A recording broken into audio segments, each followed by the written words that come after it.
अगर मैं आपसे कहूं कि मध्य प्रदेश सरकार किसी पायलट को सीधे भर्ती करेगी तो उसे करीब 4 लाख रुपए सैलरी देना पड़ती है।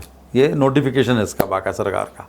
लेकिन उसी पायलट को एक प्राइवेट कंपनी के जरिए रखने पर सरकार हर महीने करीब 27 से 29 लाख रुपए करीब खर्च करने जा रही है।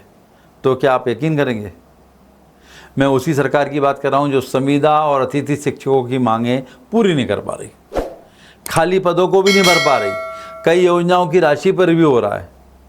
मैं उसी सरकार की बात कर रहा हूँ जिस पर 5 लाख करोड़ से ज़्यादा का कर्ज बताया जाता है। जी हाँ, आपने बिल्कुल सही सुना, कर्ज के बोझ तले दबे मध्य प्रदेश में ये बड़ा मामला सामने आया है, जिसने सरकारी खर्च, बढ़ती प्रक्रिया और फैसले लेने के तरीके पर गंभीर सवाल खड़े कर दिए हैं। नमस्कार, मैं हूँ हरीश दिवेकर और आप देख रहे हैं न्यूज़ स्ट्राइक।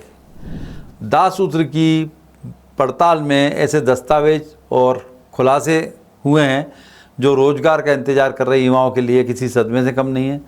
मध्य प्रदेश सरकार अब नए बिजनेस जेट और हेलीकॉप्टर के लिए पायलट और तकनीकी स्टाफ की भर्ती खुद नहीं करेगी, बल्कि एक प्राइवेट कंपनी के जरिए करेगी। और इस पूरी व्यवस्था में करोड़ों रुपए का अतिरिक्त खर्च होने वाला है, जिसे देखते हुए सबसे बड़ा सवाल यही है कि जब 4 लाख में काम हो सकता है तो 29 लाख रुपए क्यों खर्च किए जा रहे हैं। आज इस वीडियो में हम पूरी कहानी सिलसिलेवार समझाएंगे आपको, दस्तावेजों के आधार पर एक एक सवाल उठाएंगे। पहले समझिए पूरा मामला है क्या। मध्य प्रदेश सरकार अगस्त 2026 में अपने हवाई बेड़े में करीब 235 करोड़ रुपए का एक बॉम्बार्डियर चैलेंजर 3500 बिजनेस जेट शामिल करने जा रही है। ये कनाडा में बना मॉडर्न तरीके का एक बिजनेस जेट है और इसे भारत लाने की DGCA की सभी ज़रूरी फॉर्मेलिटीज़ पूरी हो चुकी हैं। लेकिन सवाल ये उठता है कि सरकार को नया विमान खरीदने की ज़रूरत आखिर पड़ी क्यों। इसे समझने के लिए थोड़ा पीछे चलते हैं। साल 2021 में जब कोरोना महामारी का दौर था, रेमडेसिविर दवाइयों की सप्लाई के दौरान मध्य प्रदेश सरकार का Beechcraft King Air B200 GT plane Gwalior airbase पर हादसे का शिकार हो गया। इस हादसे के बाद सरकार के पास कोई फिक्स्ड विंग विमान नहीं बचा जो वर्किंग हो। यही वजह है कि नई सरकार ने नया बिजनेस जेट खरीदने का फैसला लिया। इतना ही नहीं, इसके साथ अब करीब 170 करोड़ रुपए का H-160 हेलीकॉप्टर भी खरीदा जा रहा है, जिसकी डिलीवरी जनवरी 2027 तक होने की संभावना है। ये हेलीकॉप्टर जो है हर मौसम में उड़ान भर सकता है, रात में भी ऑपरेट हो सकता है। और इसकी सबसे बड़ी खासियत है इसकी अल्ट्रा क्वाइट यानी कि बेहद कम शोर करने वाली तकनीक। फीचर सुनकर लगता है कि ऐसा हेलीकॉप्टर खरीदना तो बनता है। वैसे भी खुद का प्लेन ना होने की वजह से सरकार की हवाई यात्राओं पर खर्च काफ़ी ज़्यादा आता है, इसलिए सरकार ने खुद विधानसभा में बताया कि दूसरा प्लेन खरीदना ज़रूरी क्यों था।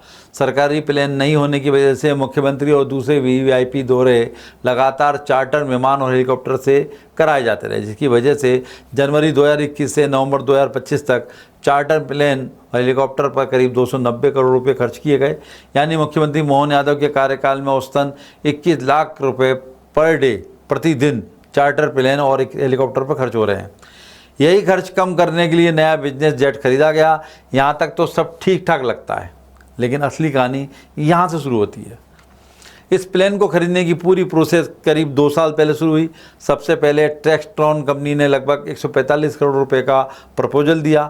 बाद में उसी की कंपनी ने कीमत बढ़ाकर 208 करोड़ रुपए कर दी।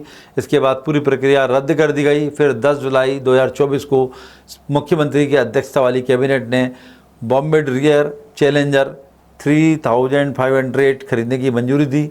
सितंबर 2024 में तकनीकी और फाइनेंशियल बिड और अब अगस्त 2026 में ये प्लेन मिलने वाला है।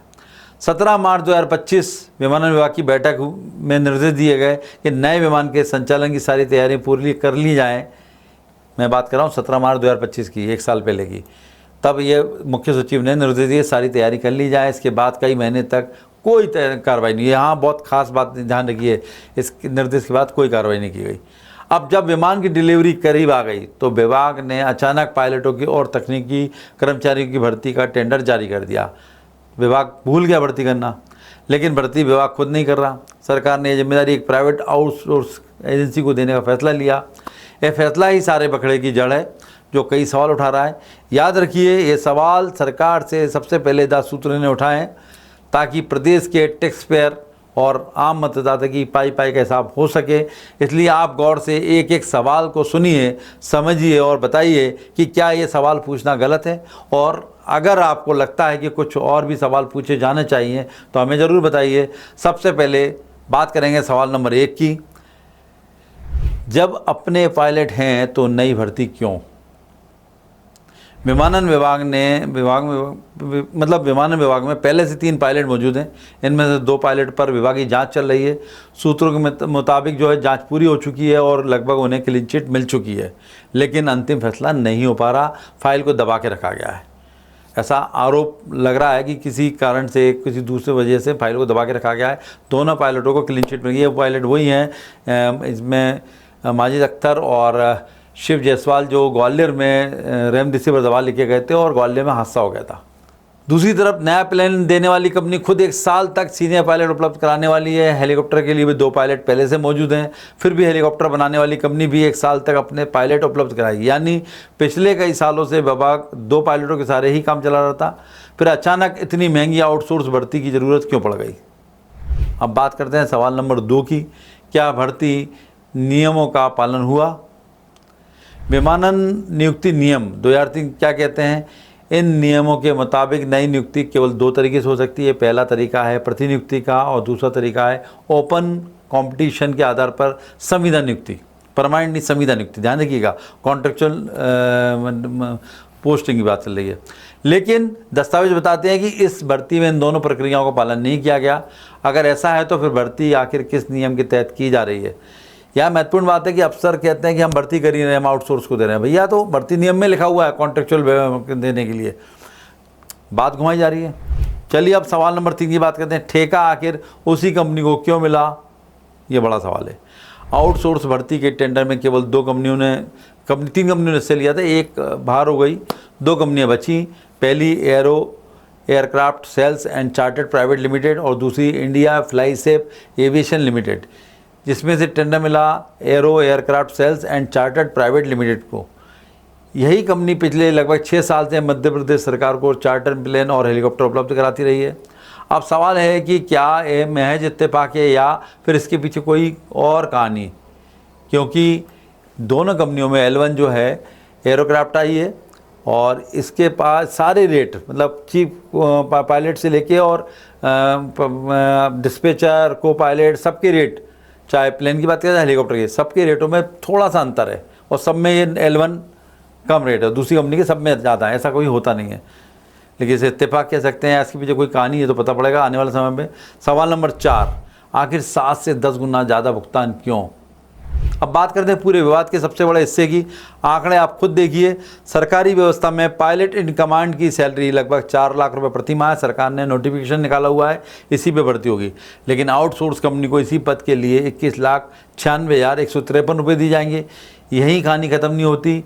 इसके ऊपर 18% GST और 20% सर्विस चार्ज भी आउटसोर्सिंग कंपनी लेगी। यानी सरकार का वास्तविक खर्च करीब 27 से 29 लाख रुपए महीना पहुंच जाएगा, वो भी सिर्फ एक व्यक्ति के लिए, चीफ को पायलट के लिए, तो PCI के लिए। अब बाकी पदों का भी हाल जान लीजिए। फर्स्ट ऑफिसर की बात करेंगे, जो को पायलट होता है उसको फर्स्ट ऑफिसर भी बोल रहे हैं। सरकारी वेतन करीब 2.5 लाख रुपए है। आउटसोर्स कंपनी को 2.5 लाख के बदले में 11,71,000 रुपये देना पड़ेंगे। बात करते हैं फ्लाइट ऑपरेशन मैनेजर की। सरकारी जो वेतन निर्धारित है उसका 1,10,000 रुपये निर्धारित है। अब जबकि सरकार विमानन विभाग आउटसोर्स कंपनी को 2,93,000 रुपये देगा इसको देने को। डिस्पैचर की बात करें तो इनका भी सरकारी वेतन तकरीबन 61,000 रुपये है और आउटसोर्स कंपनी को इसका भुगतान 5,86,000 रुपये किया जाएगा। यानी कई पदों पर सरकार 7 से 10 गुना ज़्यादा रकम खर्च करने जा रही है ना मज़े की बात। यहाँ तो एक एक पाई की बात करती है, हिसाब नहीं बन रहा और यहाँ पैसा लुटाया जा रहा है। ये कहानी सिर्फ प्लेन की नहीं, हेलीकॉप्टर की भी यही कहानी है। इसके लिए भर्ती में भी यही पैटर्न दिखाई देता है। जहाँ हेलीकॉप्टर के फर्स्ट ऑफिसर को करीब 2.5 लाख रुपए की सैलरी मिल रही है, वहीं आउटसोर्स व्यवस्था में उसके लिए करीब 14,64,000 रुपये तय किए गए। 2.5 लाख और कहाँ 14 लाख।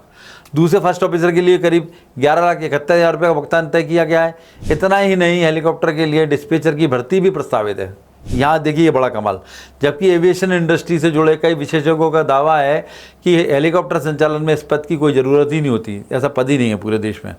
और अभी तक रुकिए, सब्र कीजिए, क्योंकि खर्च की कहानी यहीं ख़त्म नहीं होती। वायरल मीम की भाषा में कहूँ तो क्लाइमैक्स अभी बाकी है बाबू। इस कहानी का एक और दिलचस्प पहलू सामने आया है। सूत्रों के मुताबिक आउटसोर्स कंपनी के जरिए नियुक्त किए जाने वाले पायलट को नए बिजनेस जेट की ट्रेनिंग के लिए अमेरिका भेजा जाएगा। इस ट्रेनिंग पर करीब 80 लाख रुपए खर्च होंगे और यानी सरकार के अपने पायलट मौजूद होने के बावजूद प्राइवेट कंपनी से आए पायलट को विदेश में ट्रेनिंग दिलाई जाएगी, जो आउटसोर्स कंपनी का है, चाहे जब जा सकता है। ये फैसला भी कई सवाल खड़े कर सकता है और 80 लाख पानी में जा सकते हैं। और जैसा मैंने कहा कि क्लाइमैक्स अभी बाकी है, तो आगे सुन लीजिए।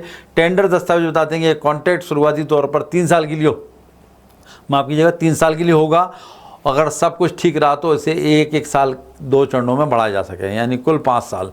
एजेंसी को भुगतान हर 3 महीने में किया जाएगा। उसे उपस्थिति रिकॉर्ड, संबंधित अधिकारी के प्रमाणित दस्तावेज और पायलटों के मामले में उड़ान संचालन से जुड़े रिकॉर्ड जमा कराने होंगे।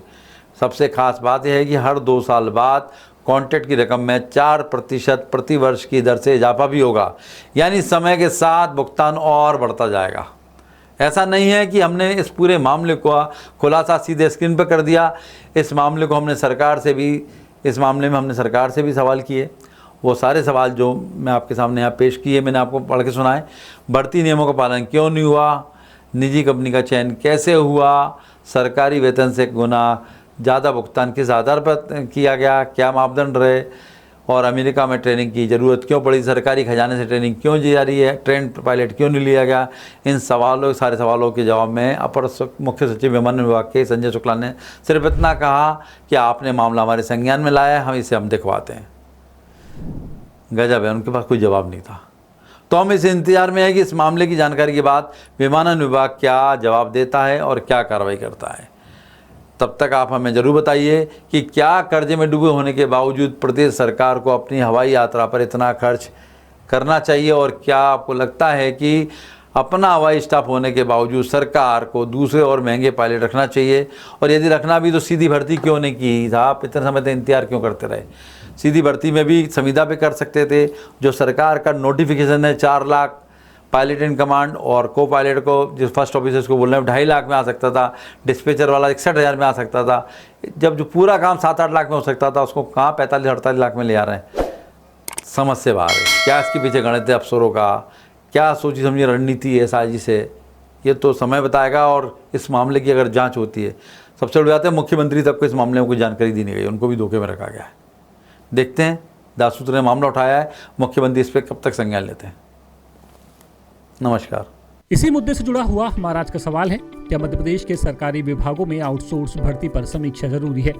आप अपना जवाब हाँ या नहीं के ऑप्शन में दे सकते हैं। इसके लिए आप हमारी वेबसाइट www.dasut.com पर विजिट कर सकते हैं, या फिर हमारे social media platforms YouTube, Facebook और इंस्टाग्राम पर भी जा सकते हैं। पिछले एपिसोड में हमने आपसे सवाल किया था कि क्या नरोत्तम मिश्रा अब भी बीजेपी में बड़ी भूमिका निभा सकते हैं। इसके जवाब में 33% लोगों ने हाँ और 67% लोगों ने नहीं के ऑप्शन में जवाब दिया है। लेटेस्ट,